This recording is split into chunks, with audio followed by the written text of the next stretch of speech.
Hey, good morning, everyone. I appreciate you coming on time.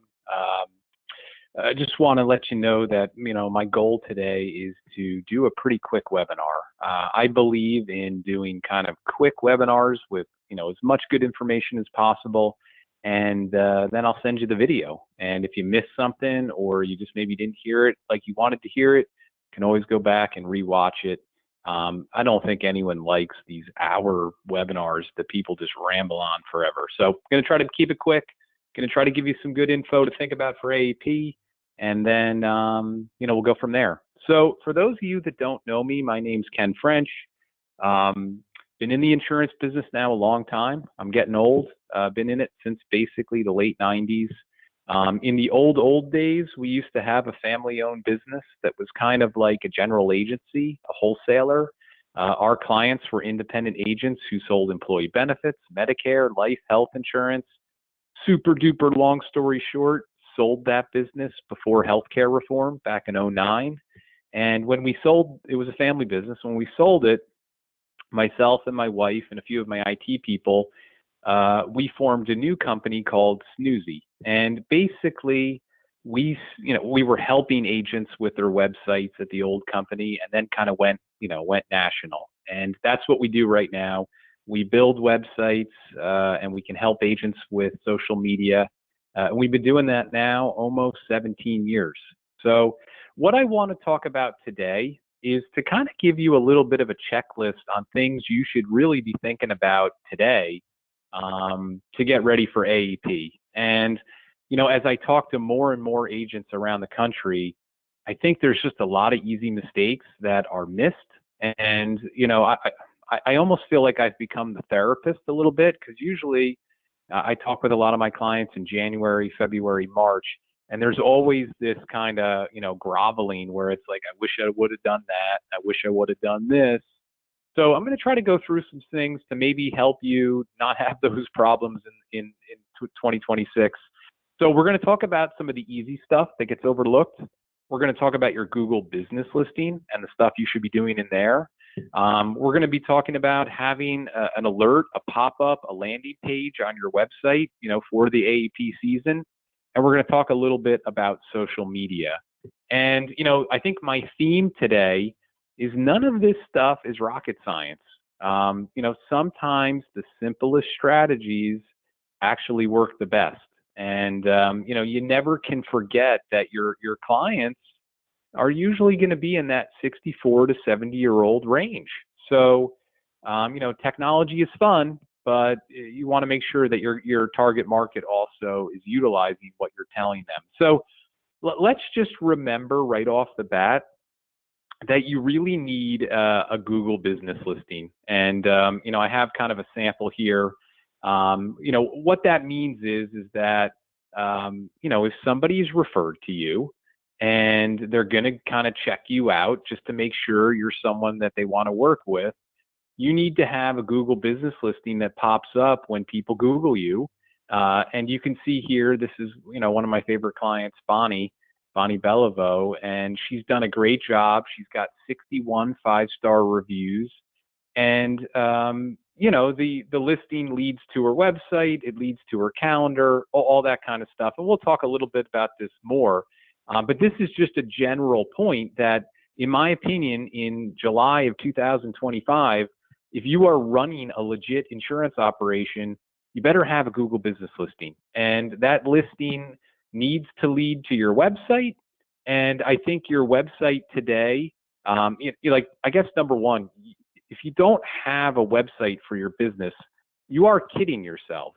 I mean, we're at a point now where there's just too many people, in our industry. It's very competitive. And I always have someone who will say, well, my clients don't care if I have a website. And that might be true to some extent. But I guarantee you, the people that your clients are referring to you, they care if you have a website. And, a lot of these social media Facebook groups, I see it day in and day out. People say, hey, I need to get a new roof this summer. My roof is 30 years old. Does anyone know a roofer who can help me? And the people in the group will say, Bob's Roofing, Simple Roofing, Cheap Roofing, whatever. 10 different companies come up. what do you think that consumer does? They go on to Google and they Google the people that are recommended to them. Where I'm going is in these local Facebook groups. You don't think people say, my husband's turning 65 on October 1st, and we've gotten 8,000 things in the mail and 600 phone calls, and we're paralyzed? Does anyone know a friendly local agent who can help us? And if 5 agents are recommended and you're one of them, and somebody Googles you and you don't really have a website, you don't really have a Google business listing, do you really think you're getting that call? So to me, I'm not here to chastise anyone. It's just like we're at a point now where if you're in this business, you got to up your game and you've got to look like a legit business that's well run. So having the Google business listing, having the website, that tells people who you are, and kind of here's an example. Just one of my clients, I like her about page. She has kind of a little overview of what she brings to the table, what her recognition is, has a nice little video she's filmed that talks about how she's going to help the client. Having stuff like that sells you, I think is very important. Anyway, so to me, that's just a foundational thing, I think, for AEP. You should have the Google business listing. You should have a business website that tells people who you are, why they should work with you, what you do, and it should be functional. You should be able to let people go on this website and schedule a meeting with you, or submit their drug and doctor info, or sign an SOA form. I think these are just practical things that now exist very easily.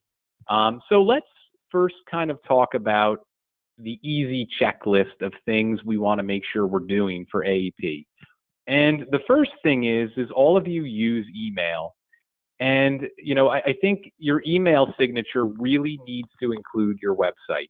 I know I have some clients that their email signatures are a little too big. Like they have their picture, they have 22 links to all their online shopping portals, they have, their Nehu logo, their carrier logo. You don't need all that stuff, but you do need to have your name, your phone number, your definitely your website, because your website should have all the other stuff. But surprisingly, a lot of agents that I email with, they don't have any email signature. So make sure you have your email signature set up. If you're not sure how to set it up, just go into Google and Google, how do I set up my email signature? Google email, Microsoft email, and AI will give you pretty good instructions. Number 2, and this is a big one, but it's an easy one, really double check your voicemail going into AEP. One thing that is always so shocking is when I call up an agent, and usually I think like, oh, she's very professional. You get the voicemail that goes, boo-doo-doo, this voicemail's full, sorry, goodbye. Number 1, that's beyond unacceptable. You're dealing again with people 65 to 75 years old. My parents are that age. They would go nuts if they called up and it said the voicemail was full. They're expecting to leave a voicemail. I always have people say, well, I don't use voicemail. People text me. I get it, but you still need to look professional. So number 1, make sure you've gone in. If you use your cell phone or you're using a digital VoIP phone, make sure your library of old voicemails is deleted back so you have space. But more importantly, your voicemail really should be directing people to your website. Something simple like, I'm currently unavailable. It's the annual enrollment period. It's a little busier than normal, but I do want to help you as soon as possible.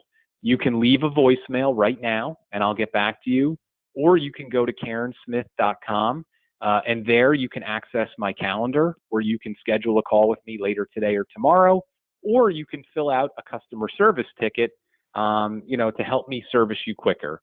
Just something like that where you give the consumer the ability to keep moving. Again, most of you probably have websites. You need to use it. You need to send people to it. So I think that's important. Number 3, on your business cards, make sure you have your website. And if you don't have your website, make sure you have a QR code on there. And that goes for all your handouts.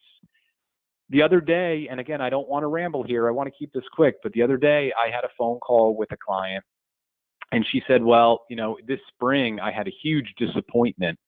I was trying to do 10 different local workshops, Medicare 101s for T65s, and I spent a lot of money, and gosh, no one really came.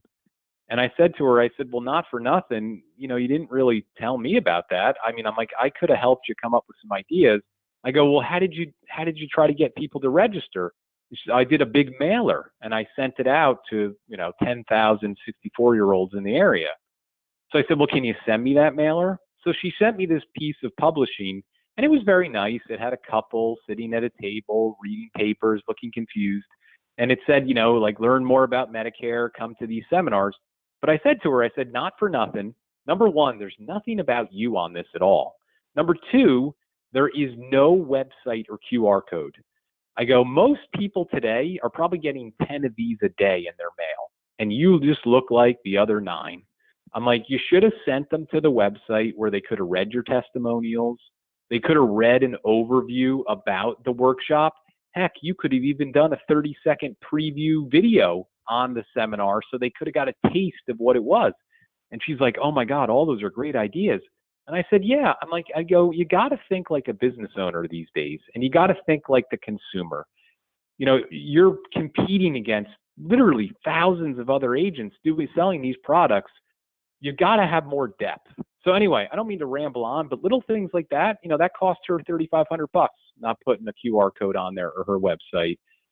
Make sure you do that. And then also make sure on your LinkedIn profile, your Facebook business page, your Instagram page, all those things should have your web address on them. And I don't mean to harp on this. I know this is easy stuff, but you would be shocked how many people call me up and go, oh, gosh, I haven't gotten much web traffic. And they're not doing any of these things. Nothing.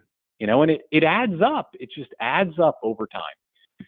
Going back to the Google business listing, again, you should have this. But one thing I want to talk about is, and just bear with me for a second here. So for anyone who isn't super versed in the Google business listing, you would go to google.com/business. And let's just see if I can get this on the screen here.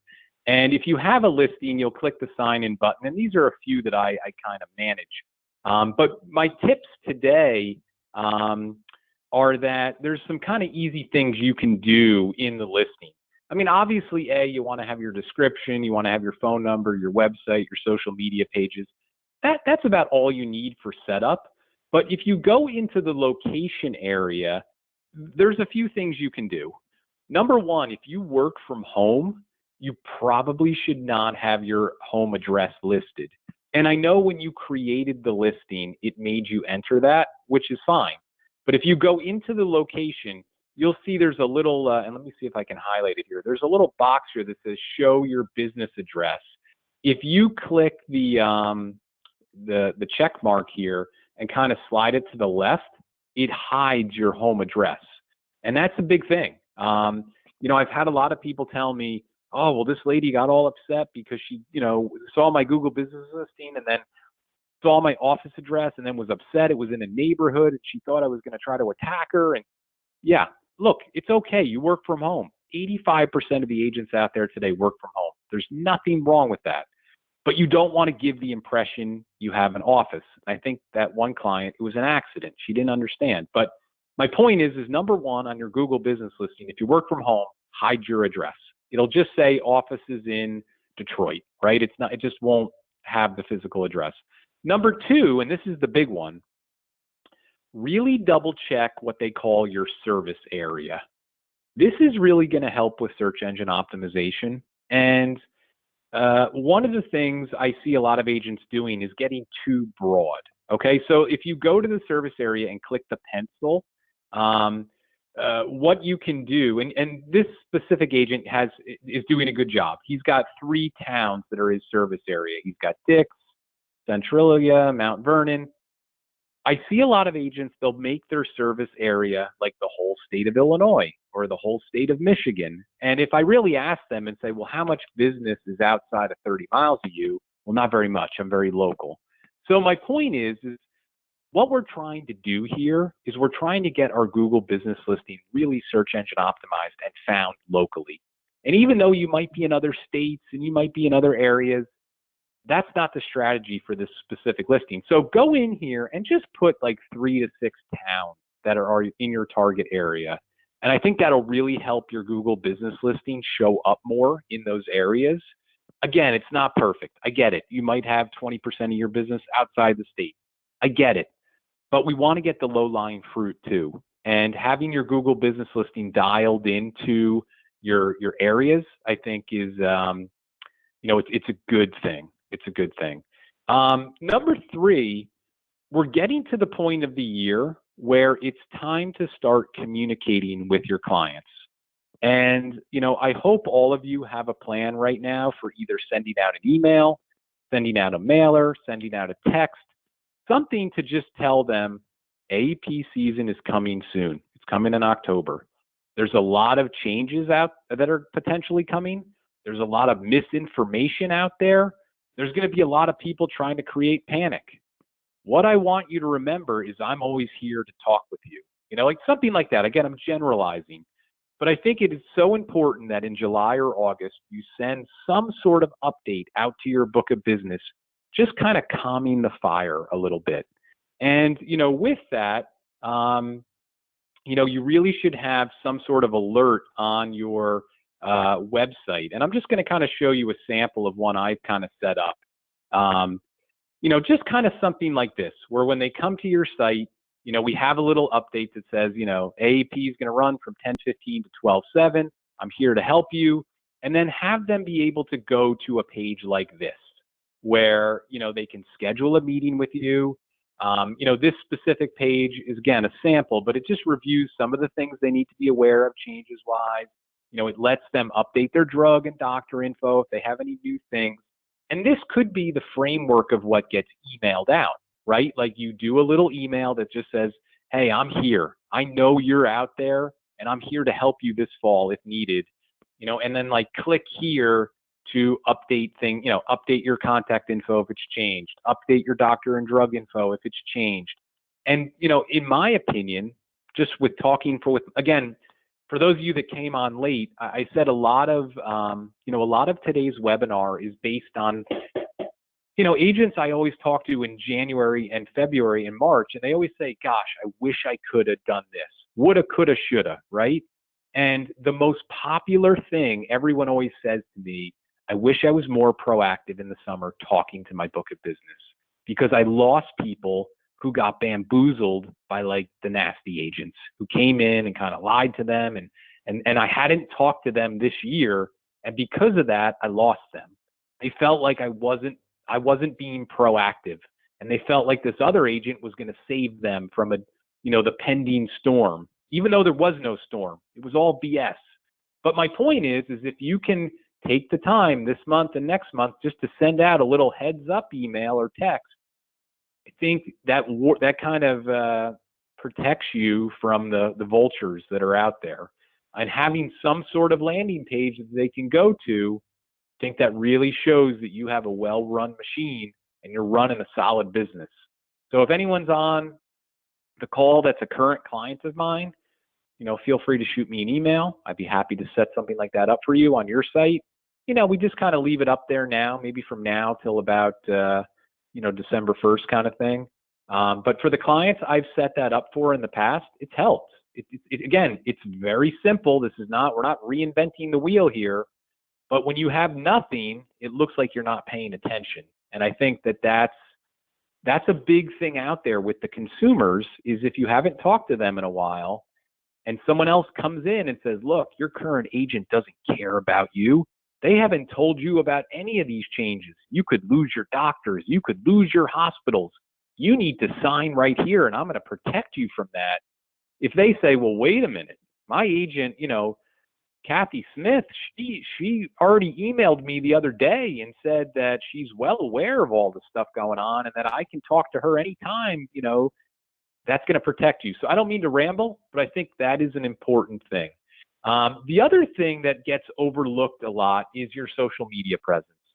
I have had so many agents tell me, I really don't need to worry about social media until October, because that's when everyone starts to run around crazy. And I think that is a very uneducated statement. It really is.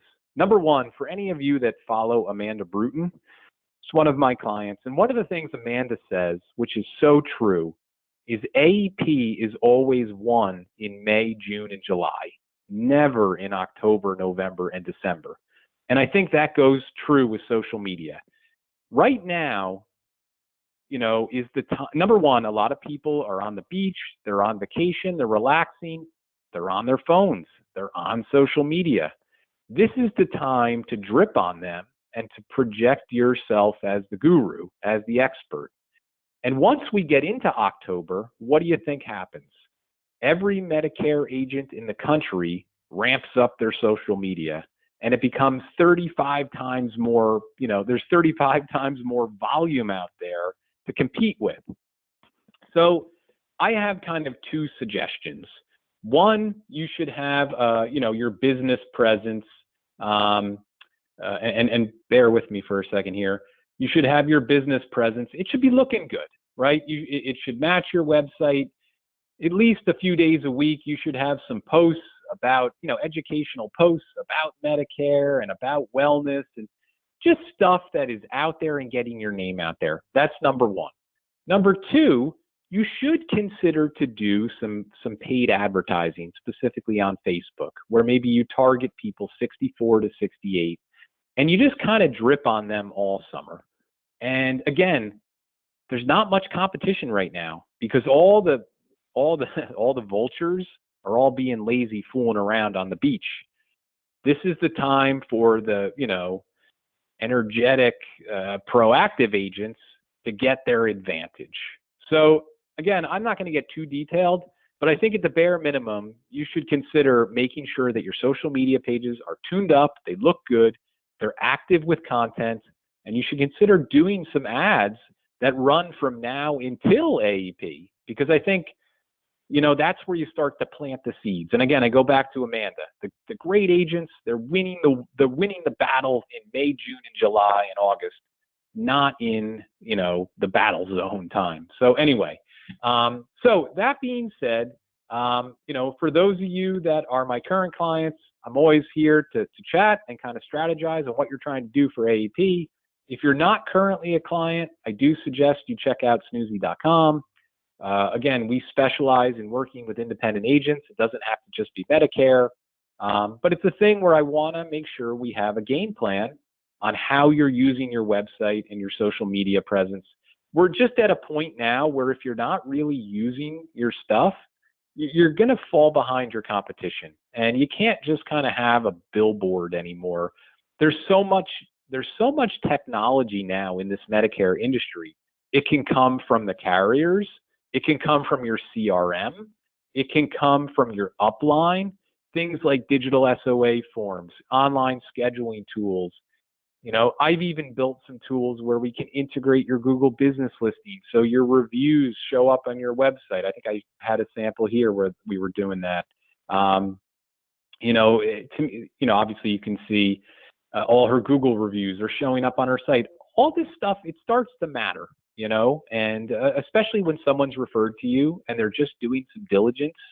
I think the more you can project yourself as a well-run machine, the more referrals you're going to get and the better retention you're going to have. So hopefully you learned a few things today. I'll try to do another, just before AEP webinar, but thanks for coming on, and we'll talk with everyone soon. All right. Have a good day. Bye-bye.